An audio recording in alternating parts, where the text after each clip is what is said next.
You don't have to start your weight loss journey sweaty. Try this one easy but effective way for a more sustainable plan. Eloise Best Eloise is an everyday health expert and runs My Vegan Supermarket, a vegan blog and database of supermarket products. Read full profile. Do you feel like you've tried everything to lose weight? Maybe you've even had some success, but struggled to stick to a diet or exercise plan in the long term. Many of the weight loss plans advertised online, in books, and on the covers of magazines simply aren't sustainable. It's not you that's the problem, it's the diets. No more feeling overwhelmed or trapped by a difficult diet or exercise regime. You'll make real, long-term changes in a way that feels easy and natural. There is so much information on how to lose weight, particularly online. That's it hard to know where to begin. Lots of the weight loss advice you see on the internet simply isn't helpful, it's not sustainable. And it won't help you stay healthy in the long term. It's tempting to jump on the bandwagon with fad diets. But try and resist. Fads like the baby food diet, the alkaline diet, and diets which focus on avoiding fats have all been slammed by nutritionists. It's also been shown that counting calories doesn't work well. Getting caught up in trying every new workout routine you hear about can feel just as overwhelming as hopping from diet to diet. Should you focus on HIIT workouts? Or is yoga the best? How many hours a week should you spend exercising? What if you're working out wrong? We've all clicked on headlines like this, hoping for a miracle cure to our weight problems. While some so-called superfoods can be good for you, they won't substitute a well-rounded healthy diet and lifestyle. I'll run for an hour each morning, swim for an hour after work, and avoid all desserts and fizzy drinks. It's great to be enthusiastic about your weight loss, but plans like the one above rarely last long. You need to be realistic when planning your weight loss journey. Instead of setting loads of difficult goals you know you'll struggle to achieve. Instead of trying to quit everything at once, focus on making small changes to your diet. Losing weight is a process. If you expect to drop 2 sizes after a week of dieting, you're setting yourself up to fail. Set realistic goals so you don't get disheartened. Ever been to the gym for a single class, then wondered why you weren't seeing a change on the scales? Or quit chocolate for a week, and been disappointed when you didn't lose weight? Losing weight isn't about one-off actions, you need to build habits which will last the rest of your life. Start with baby steps. Make your new habit super easy, something like stop drinking fizzy drinks at work.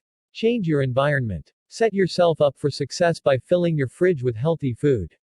Sticking up motivational post-it notes and not buying junk food. Stick your habits together. Try combining habits to make them stick. For example, you could make it a habit write a weekly meal plan while relaxing after your Sunday jog. Break your large goals down into smaller ones. Your large goal could be to lose weight, while your small goal could be to cut out one unhealthy food this week.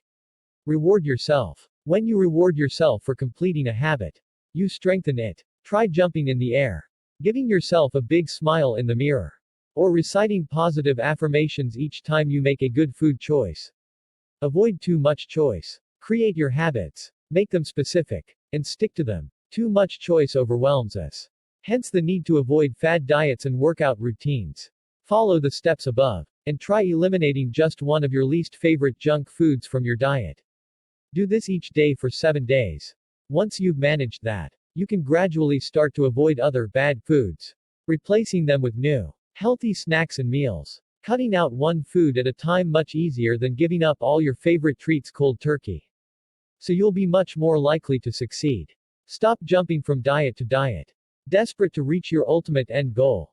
Instead, take it one step at a time to build healthy eating habits that will last a lifetime. Women's Health: The 10 Worst Diets Ever. According to Nutritionists Prevention, 5 Reasons to Never Count Another Calorie. Eloise is an everyday health expert and runs My Vegan Supermarket, a vegan blog and database of supermarket products.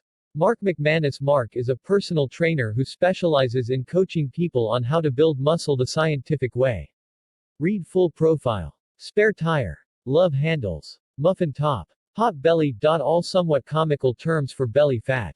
Most people don't like having that extra flab around their midsections. But we tend to just put up with it because we haven't learned how to lose belly fat. Many have tried some diet or bought a video on how to do a perfect crunch. But there is too much conflicting advice out there.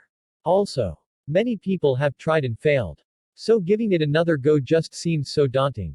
Take heart. Because there is a truly effective strategy to lose stomach fat. But you may have to loosen up some old preconceptions. It's important to note that. In this article, I will specifically talk about fat loss as opposed to overall weight loss, fat, muscle, and water. The strategy involves both diet and exercise, nothing new there. However, it entails two unique ways of going about it. If you put your mind to it, it's completely possible to learn how to lose stomach fat and start working toward the body you want. The key here is to become a fat and protein burner if you want to learn how to lose stomach fat fast. Low carbohydrate nutrition is one of the most effective ways of shedding pounds of fat from the body. If you eat what most government guidelines recommend you eat, you are a carb burner. It then becomes obvious that, in order to become a fat burner, you should reduce the current primary energy source, i.e., carbohydrates. When you do this, your body takes a few days to flip a metabolic switch and become a fat-burning machine. At that point, the fat you eat gets consumed first.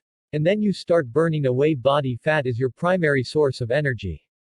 Obviously, you shouldn't consume copious amounts of fat. And you won't even need to switch to a zero-carb diet to benefit.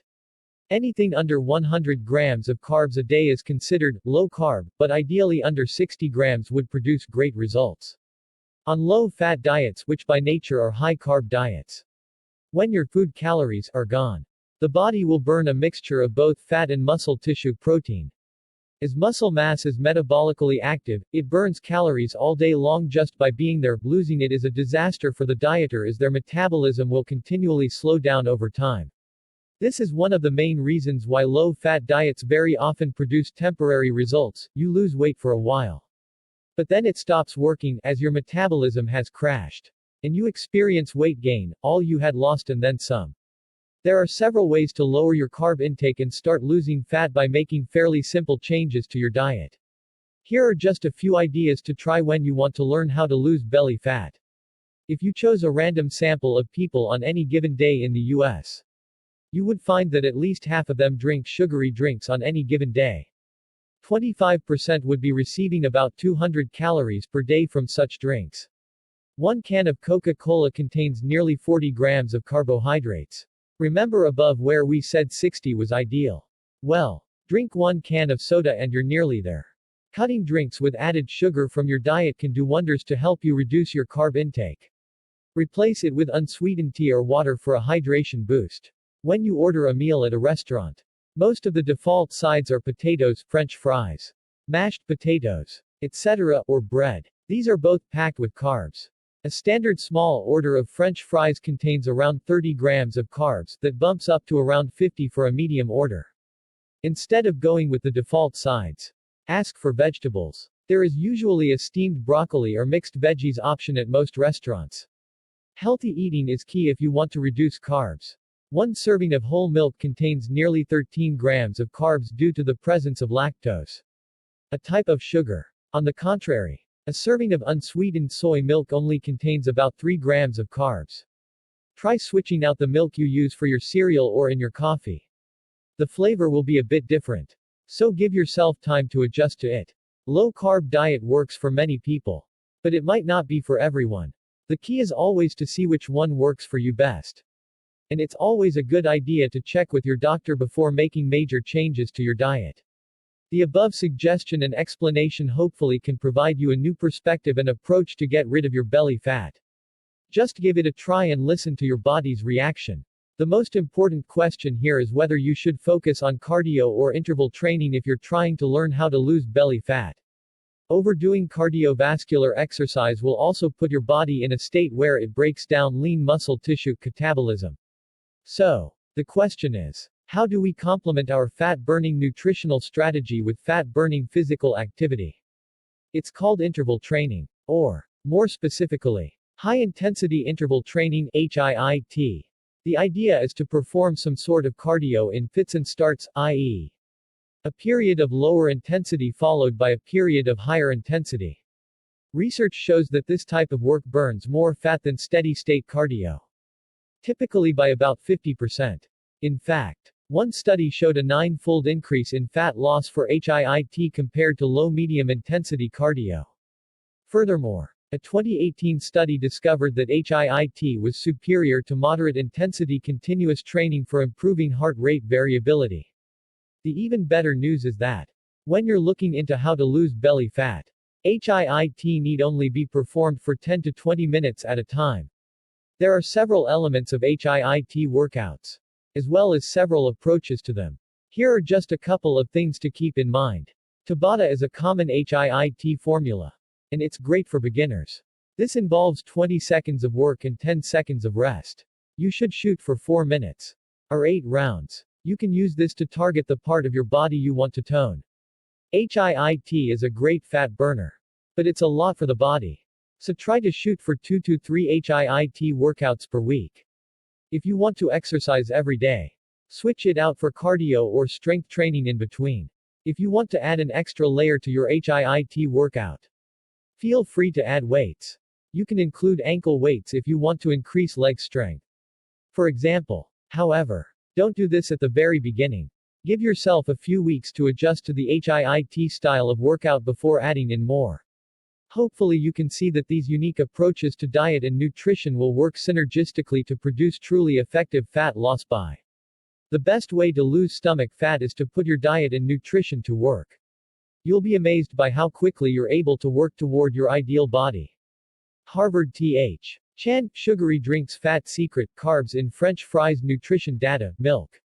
Whole Everyday Health, all about soy milk, nutrition, benefits, risks, and how it compares with other milks. Metabolism, clinical and experimental, impact of exercise intensity on body fatness and skeletal muscle metabolism. International Journal of Environmental Research and Public Health, the effects of high-intensity interval training versus moderate-intensity continuous training on heart rate variability in physically inactive adults. Adaptive, how to tackle HIIT workouts as a beginner. Mark is a personal trainer who specializes in coaching people on how to build muscle the scientific way. Text source, lifehack.org.